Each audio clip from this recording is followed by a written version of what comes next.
Toulouse, 1954.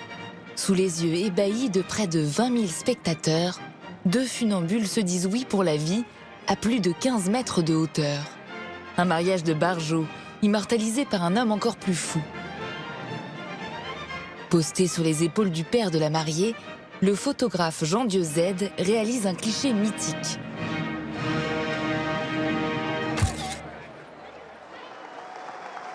Intrépide casse-cou, Jean Dieuze est l'un des plus grands photographes français de la seconde moitié du XXe siècle. Comme ses amis Robert Doisneau ou Willy Ronis, il illustre l'effervescence de l'après-guerre, la folie ordinaire, l'espoir revenu et le visage des humbles. Son succès ne l'a jamais détourné de Toulouse, sa ville rose chérie. C'est une ville qui l'accompagne, à laquelle il rend hommage régulièrement, qu'il connaît parfaitement. Il suit son évolution urbaine, les destructions, les reconstructions, les plaies, les joies. Mais c'est vraiment une ville qui lui donne des ailes. Les hommes et les espaces, tout ce qui fait la vie dans Toulouse, jusqu'au basculement dans la modernité, Dieuze l'a photographié avec intensité et plaisir.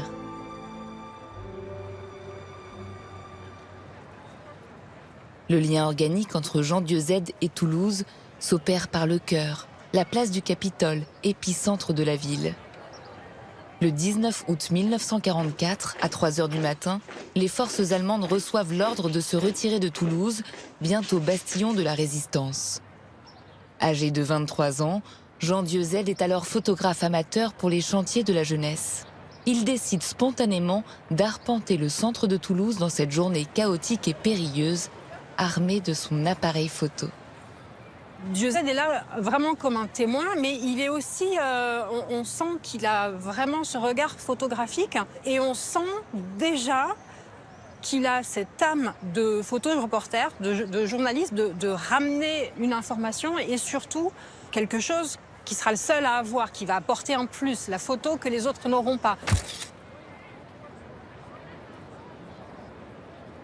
Et là, il prend ce qui se passe, il est arrêté, libéré, il raconte comment les pellicules étaient tombées au fond de sa poche, dans son pantalon un peu de golf, et avec des gros revers, et comment il a pu finalement sauver quelques clichés, une trentaine de clichés vraiment de cette journée-là. Lancé sur la rampe de l'audace, Dieuze persiste. Le 16 septembre 1944, le général de Gaulle débarque à Toulouse. Sur la place du Capitole, Dieuze ruse pour immortaliser le grand homme qu'aucun photographe de presse ne peut approcher à moins de 10 mètres. Dieuze veut absolument avoir une photo de De Gaulle. Donc il arrive à fomenter avec les musiciens de la fanfare de se cacher parmi eux. Au moment où le général de Gaulle sort de la porte du Capitole, il se dresse et il fait sa photo. Des photos prises sur le vif, au cadre inattendu. L'une d'entre elles devient même un portrait officiel. La place du Capitole agit comme un révélateur. Dieuze n'a plus de doute. Il se lance dans une carrière de photographe et organise ses premières archives. Les commandes explosent. L'époque bascule alors dans les 30 Glorieuses et l'euphorie se répand sur la ville. La place du Capitole devient le rendez-vous des fêtards et de toutes les extravagances. En 1954, c'est là qu'il réalise l'un de ses clichés les plus fous. Alors en 1954, il y a un événement particulier sur cette place-là, qui est assez connu maintenant, c'est le mariage des funambules. On est vraiment à l'ère du scoop. Et Dieuze, bien sûr, va être là. Sauf qu'il sait qu'il aura plein de confrères qui vont prendre des photos depuis le toit du Capitole, depuis le sol. Lui, il veut absolument faire une photo que les autres n'auront pas.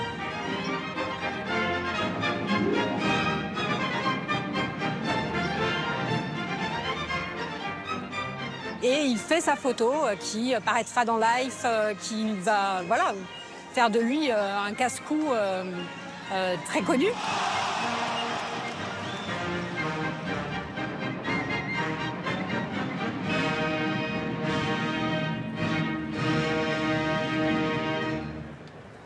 La renommée n'arrache pas Dieuze à Toulouse. Son œil ne veut rien rater de cette ville qui entre en mutation.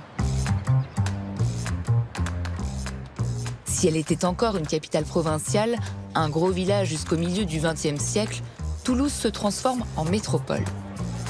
Son architecture s'ouvre et s'adapte aux nouveaux modes de consommation, comme l'arrivée de la voiture individuelle.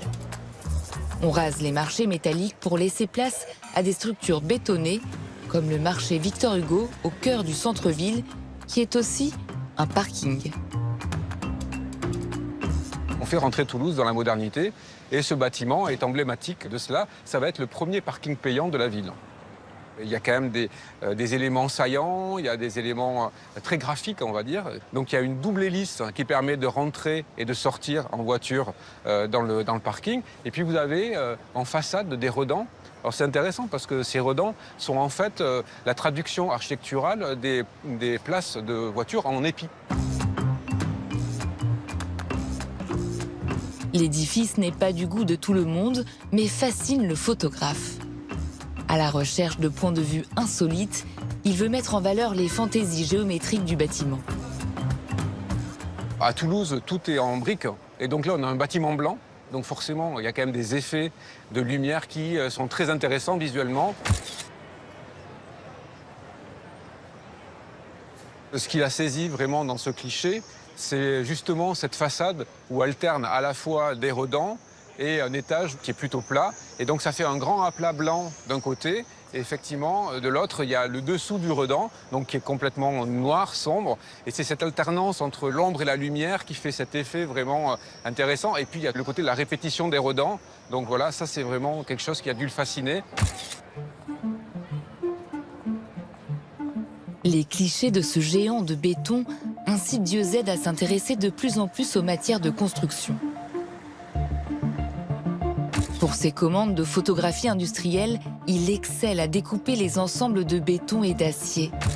Une beauté inattendue surgit alors des plus sinistres usines ou raffineries. Une industrie est d'ailleurs en pleine explosion, l'aéronautique. Le constructeur Sud Aviation, ancêtre d'Airbus, fait décoller l'économie toulousaine. Les 30 Glorieuses, ça représente une époque de croissance économique majeure, d'ouverture sur le monde. On passe petit à petit à une société de consommation. Et donc en fait, dans cette consommation, l'aviation va jouer un rôle parce qu'il permet finalement d'aller ailleurs, de découvrir le monde, de voyager. Il y a une réelle euphorie. On a envie de voir ces avions. C'est un changement radical dans les transports. Et encore une fois, ça répond à cette envie de voler suprême qui dirige les cœurs des humains depuis des siècles.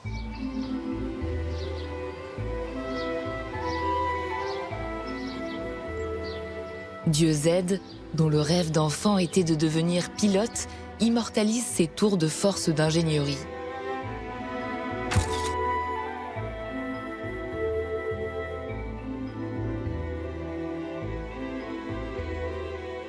Photographe officiel de Sud Aviation, il satisfait son besoin vital d'être au contact des avions. Je sais qu'il a envie d'aller à la rencontre des avions, de la matière. Il fait des jeux de lumière. Il va chercher un intérêt dans ces grosses machines qui lui est propre, qui le fait vibrer littéralement. Il va photographier beaucoup de chaînes d'assemblage. Il va suivre les étapes de production d'un avion jusqu'à la mise en peinture et jusqu'au premier vol. Donc en fait, c'est vraiment un devoir d'archive auquel il répond. Mais à un moment, il va aussi imposer, ou en tout cas proposer un regard artistique, aller chercher des angles nouveaux, percevoir des courbes que, effectivement, les avionneurs n'imaginent pas.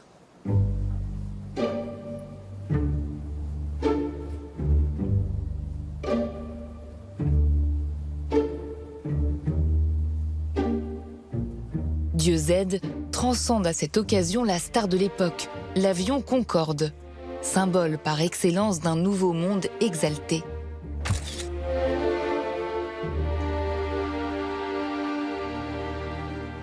Dans sa vision du Concorde qu'il va proposer à Sud Aviation, Il va aller chercher un travail de ligne, un travail de courbe, un travail de lumière qui était cher à Jean Dieuze. Et il va même créer des métaphores entre cet avion et une fusée. Donc il y a cette photo où on voit ce Concorde très élancé avec ses ailes très reculées, presque atrophiées. Et c'est d'ailleurs ce qui ne plaira pas à l'avionneur Sud Aviation parce que effectivement cette photo ne rend pas hommage à la prouesse et à l'envergure que représentent les ailes du Concorde. Mais malgré tout, c'est une photo qui va marquer les esprits et qui va perdurer dans le temps. Et ce sera une des représentations les plus utilisées du Concorde. En donnant une forme nouvelle à des pièces industrielles qui peuvent paraître froides, inertes, en fait, il va donner un mouvement, une vie, presque une personnalité à ce qui ne sont finalement qu'un agrégat de métal.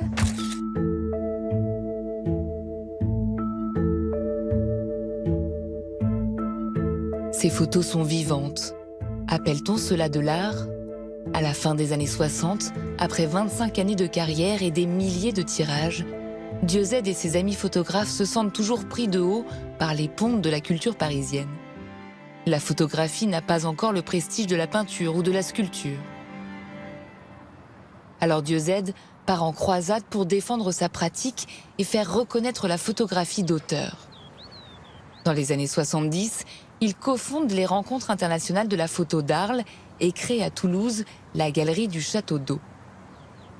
À quelques pas des berges de la Garonne, cet ancien réservoir abrite à présent les plus belles expositions de la photographie contemporaine.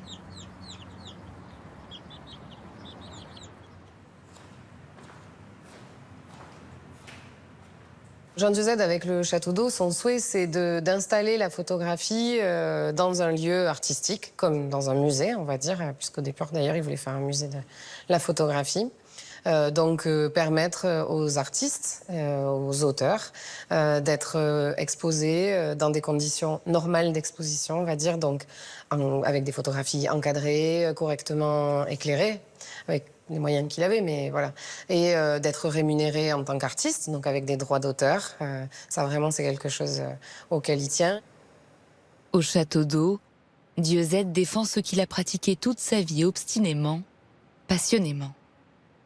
La photo, c'est un art, c'est-à-dire que c'est un point de vue c'est pas juste reproduire la réalité, mais c'est donner sa propre sensibilité.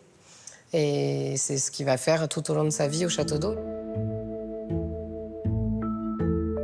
Disparu en 2003, Jean Dieuze laisse une œuvre estimée à près d'1 million de négatifs, marquant à jamais l'histoire de la photographie et de la vie culturelle toulousaine.